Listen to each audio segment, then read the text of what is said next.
Hi, everyone. We recently launched a short engagement feedback survey for the Alter Everything podcast. Click the link in the episode description wherever you're listening to let us know what you think and help us improve our show. Welcome to Alter Everything, a podcast about data science and analytics culture. I'm Megan Dibble, and today I'm talking with Dr. Oscar Rico, the Executive Director of Technology Services at the Cantillo Independent School District. He shares about how his district is using Alteryx to transform their school's analytics, the data problems they face, and his vision for a data-driven education system in the future. Let's get started. It's great to have you on our show today, Oscar. Hoping you could give a quick overview of your background and what brought you to Alteryx. Sure. So I'm Oscar Rico. I'm the executive director of technology services for the Cantillo Independent School District. Now, Cantillo Independent School District is in the suburbs of El Paso, Texas. So I am right in the middle of the southern part of the country, about the same distance from Dallas, Texas to Los Angeles, California. So that's where you find us. A very unique tapestry of diversity that we have here. A lot of our families are nestled in this area and have lived here for generations, right? So we have that sense of community. I was a biology teacher for the better part of a decade. I was a school administrator for about 7 years and now stepped into this role and being the executive director of technology ever since March 2020. And you might think March 2020 is probably not the best time to take any job in technology involving schools. And I was brought here because of my knowledge of the school based system and had to learn technology all over, right? So, what brings me to Alteryx, I can tell you that as a principal, I was very successful. As a teacher, I was very successful. And part of it was just understanding the overarching idea of what students in schools really are. I am one that is a follower of everything data because data really gives us an understanding of who we are, where we are, and where we're going. As a school leader, I always understood that data has an expiration date. So, as quick as we can turn around data, it's really what is informing our practice, which is allowing us for students to be successful. So, what brought me here is the panacea of education, the silver bullet. Right? We all try to look at causative factors. I have a PhD and wrote my dissertation on causative factors in the decision of dropping out of school. So, particularly of Mexican American students to drop out of school, it's something that is near and dear to my heart to understand what data tells us as to why students decide to take one path over the other, why some students in the same situation are successful over another, and it's just intriguing to be able to understand all aspects of our students, right? And Megan, one of the things that I like to understand data on the pathway in education is really the way we understand data on the commercial side. So I am in technology yet have not turned off my listening modes to a lot of my devices, to a lot of the smart home devices. So I still get a lot of those recommendations, right? If I have a conversation with my spouse, if I tell my kids we're going somewhere, if I Google a location, if I rate a restaurant, it starts understanding who I am. Whatever we think about AI is our belief, right? But for me, it builds parameters of who I am as an individual and gives me recommendations of stuff that I enjoy now that I never would have known had it not been for data. Mm-hmm. So my idea here is why can't we be able to take the 13, 14 years of traditional schooling in this country and form that picture of who students are, how they learn, what they prefer, what they don't, and be able to provide a pathway. And I feel that together we are able to do that and really understand students in that way.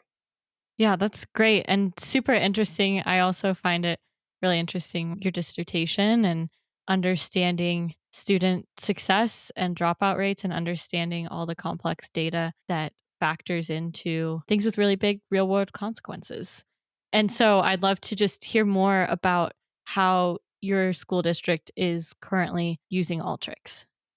Sure. So we're cookie crumbling it, right? We're starting to look at causative instances of data, right? We're starting to look at the enrollment and how it's affected, the way we spend our funds. We start tracking student attendance, staff attendance, and we are taking that because we really are in a process of reverse design. So with Alteryx, we imagined what we want a product to look like. And to describe a little bit about that product, student success indicator. Hmm. And we wanted to start with the definition of success for us. We brought in stakeholders and figured if you are to look at our school district and say Oscar was successful, there's going to be specific matrices that are going to say, this is why I was successful. So we took a successful graduating class, everybody that we defined as being successful, and started deconstructing that class. So that's how we're cookie crumbling it now and getting smaller pieces of data together so that we're able to put it into this massive element of what student success is. Our goal is to understand that variable, that class, all the way back to the time they were pre-K students and looking at everything that had a multi-layered effect. So we wanted to go as granular as to understanding teacher success. So looking at our teacher evaluation instruments, looking at teacher attendance, looking at teacher turnover, looking at experience of teacher and saying this teacher receives this grade and we will put a numerical value to it. And then we were able to say, is there a correlation between having an A teacher with a student that is being successful and then at what grade? We've gotten to look at data from transportation. Does it matter if you ride in a bus? Does it matter if you have breakfast at the school, right? Does it matter if your teacher was always absent on Monday? So really what we want to do, Megan, is come up with this map that says, if you want to replicate the success of these students, all of these treatments need to be in effect at these years. That's really what the big picture is. Currently, we are cookie crumbling it in the sense that this big picture of data is going to have multiple variables, and we're building in one variable at a time for data that is useful for us now and that will be useful for us in the future as well in that sense. And when you say like data that's useful for us, I think we talked before about some of the variables you have control over and then some you don't. Has that been a challenge when you're modeling? It has. So, one of the things in our business in education, if you look for a causative factor for any type of negative consequence to a student, there are several things that are always going to pop up. Socioeconomic status. Well, I cannot, in my wildest dreams, give money to each one of the families, right, so that Yeah. they are able to rise up in socioeconomic statuses. That's not something that we can control. Single parent households, that's not something we can control. So we want to focus always on ideas and issues that we can control. So even with our current economic environment here in the state of Texas, whatever is happening in the political realm, the reality for us is there is a surplus that could help educators have more access to resources and funds, but it's not coming for whatever the reason. So we need to be more strategic about the way we spend resources. So what data is doing for us now too, we are looking at enrollment and enrollment growths and how it affects our full-time employees or FTEs as we describe them.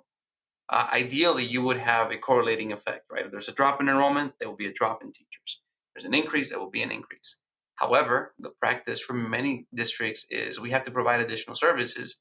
So it creates what now, through the use of data, we understand as an alligator effect. So one curve, which is usually full-time employees or teachers, increases at the same time that your student enrollment decreases. For us, that means we are overspending, and it's clear to be able to understand how we are overspending. So that's the use of data that we're looking at now. Another big portion for us in Texas is we get a percentage of our allotment based on student attendance. So every time a child comes to school, I don't know the exact number, but the average number is about $35 that they generate, right? So for every time you are absent, the school district is losing $35. And you think, well, $35.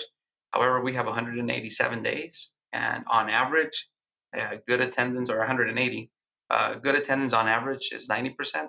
That means 18 days per student throughout the year. So for us is we needed to make those leaders aware of what their campus attendance is. That also helps us educate children better and also understand the fiscal resources that get lost when we don't have kids in school. So we are very forward thinking when it comes to the use of data. We are a smaller district than the ones surrounding us. So we are able to be more agile in the way we make decisions. And That's great. Yeah, when we had chatted before about this, I noticed that too. Like, so much of what you're doing is very forward thinking and corresponds to challenges that people face in business and in the private sector too. That need for the baseline data, the need to understand spending and attendance to start to work towards making your case, making changes and optimizing, I think is a struggle that our listeners understand well too. But it's very cool that you guys are implementing best practices like that in education. Another thing I wanted to ask about was, is it hard to acquire this kind of data? I could see students coming in and out of the school district, or certain types of data might be challenging to get your hands on. How have you guys worked through that? Data in education is extremely difficult to attain, and not so much because of the transient community that students become for whatever reason. I think what happens, Megan, is the commercialization of data now, Mm. right? So I can buy a product that produces data, but at the same time, they're going to flip around and say, hey, school district, for X number of dollars, you are able to have access to these type of data visualizations, which can be okay. The problem with us is that we get very specific about the way we want to acquire and manipulate that data in order to be able to understand it. We need to build it better because every community is different. A lot of these corporations are going to build based on what their pilot districts show, right? So I know you're in a different state than I am. And a perfect example of this would be a company based on your state creates this package, and then they bring in a pilot district from your state that uses a different curriculum, that uses different laws, that tracks different things, and they're going to put together a package that works for them, right? And then they're going to turn around and say, "Hey, Oscar, we are selling you not only this substitute tracking system, but along with it is the data for you to be able to understand it," which is great if I was in Macon State in that pilot district. But when you then standardize it and say this is good for everybody, then it is so watered down that it's impossible for us to understand. So one of the things that we found is that is one of the number one reasons why we don't have access. We have become good ushers to our data of having all of these companies understand that it's numbers that we are producing. Thankfully, there are a lot of guidelines in place at the federal and state level that have specific topics when it comes to student data privacy that we can attain, right? And that we can then use it for our purposes. A lot of the times it is a long process, but it's a successful process when we're able to engage with these companies and be able to have access to our own data. This is never going to be easy. It's never going to be something they support, which is why our partnership with Alteryx has been amazing. Because while we do not understand all the ins and outs, we are a district that employs close to 1,000 people. I do not have the buying power and I do not have the expertise to be able to manage this on my own. So instead of hiring a consultant, we hire professionals, right, that are able to, through the team of Alteryx and with their product, be able to show us how to connect to it, show us how to visualize it. One of the things that we envision as a school district is that our community can go into any website and come down with granular data all the way to their students' classroom for them to understand everything about it. Because that is the type of data consumption that we now have as parents. We want to know everything before we send our kids. And it's understandable. We hear of so many tragedies, we hear of so many bad associations with public education that we want to be able to provide that. And the only way to do that is by being able to have access to our data. So while there is access widely available in commercialized products, it is never going to be catered to you unless you are or you're lucky enough to be that pilot district. Otherwise, you're going to need to tailor it to your needs if it's going to be successful. That's super interesting. Thanks for adding some color to that and diving in. I'm curious to hear how you see analytics helping you serve your students and community better. You touched on that with providing that information out to people considering the school district, but there are other ways that you get to see analytics in action helping the community or the students. Yeah. So pie in the sky for us, for this educator, for this classroom teacher, building principal. Ideally, analytics would be what drives education. A lot of times we come in, we have kids pop open a social studies textbook, biology textbook, and we want them to learn based on what our 1920s belief of education is to be a reality. So you read, you regurgitate, you have a memory test, and you show mastery. Take, for example, learning the capitals of the 50 US states. I graduated high school in 2001. When I was in grade school, that was something you needed, right? I needed to understand the capital of Wyoming, capital of North Dakota, and for some reason be able to memorize them enough for a test. Fast forward to now, if we go into a sixth grade classroom, fifth grade classroom, and ask a child, do you know what the capital of California is? They might know, But if they don't know, they're going to take out a phone that is in their possession. They're going to either Google it, Chat GPT it, whatever you want to call it now. What happens to that knowledge? Right? What happens to the knowledge that me and my peers have of understanding names of bones in the body, US capitals, understanding the capital of what X country, right? That has truly become useless information. Because if you are to break down everything that I probably learned from third grade to sixth grade, it can be summed up in maybe 2 hours of Google searching, which is a very sad reality. So when you ask, how does analytics get to dictate schools now? It should be personalizing the experience for that child.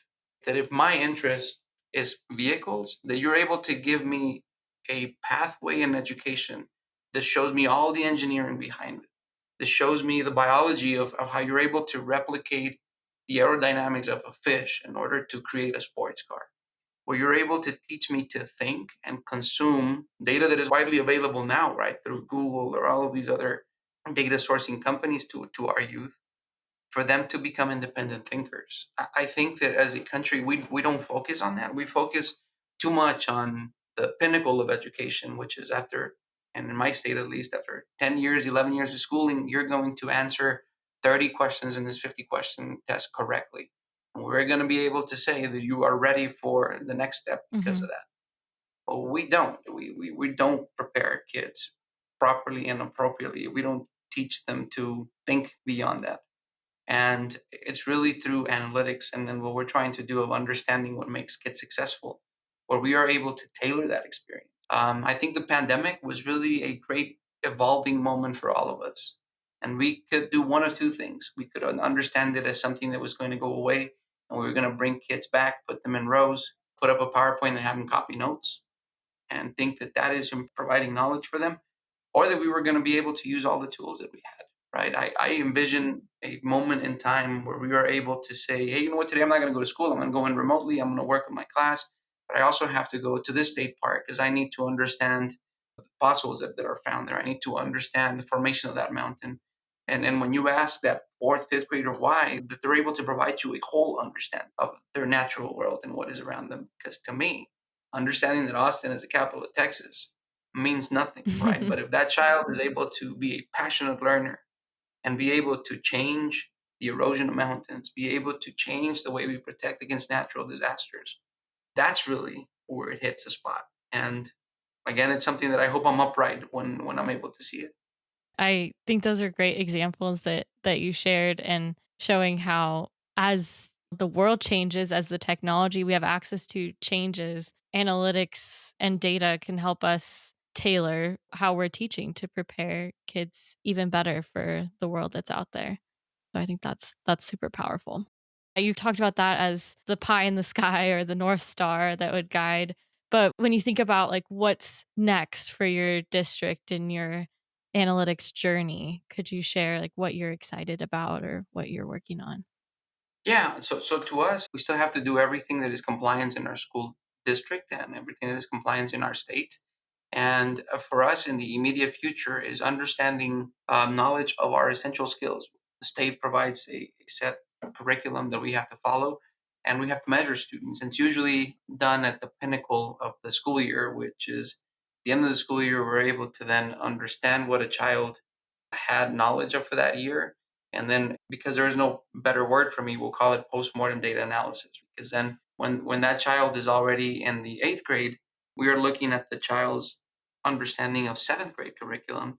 And I'm not going to be able to go back and teach them another year.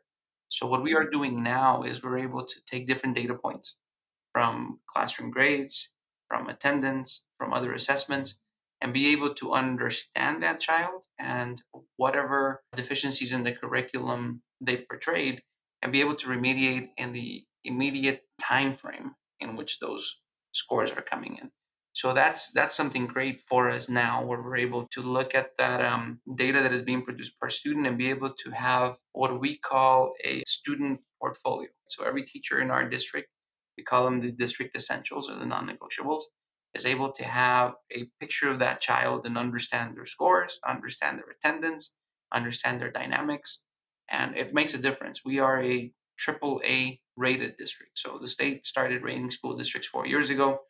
Except for the pandemic, every other year it was a rated year. So in every opportunity, we received an A rating, which means the highest rating available, and been the top rated school district in our area. And so we understand that it's the way we utilize data. It's the way that our principals are creating a pathway for students that is best going to create an avenue for success. Another thing, we understand that the number one causative factor of having a great school journey is going to be that you have a great teacher and that teacher is available. So we also are now tracking teacher attendance and then be able to see, hey, when do we need to recruit more substitute teachers? When do we need to ensure that kids are better supported throughout their journey?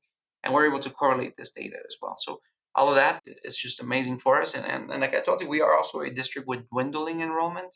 So we are able to then track where those enrollment trends are going Hmm. and be able to respond. That's really awesome. And I love what you were saying earlier about real time data analysis when it comes to catching students before they fall behind or right as they start to be proactive in helping those kids get back up to speed. I think that's really important, and getting data on the teachers and ways that you can have more substitutes fill or support teachers. I think that's also super cool. No, it's hard to be a teacher out there. So so that's really cool, the work that you guys are doing and kind of the forward thinking.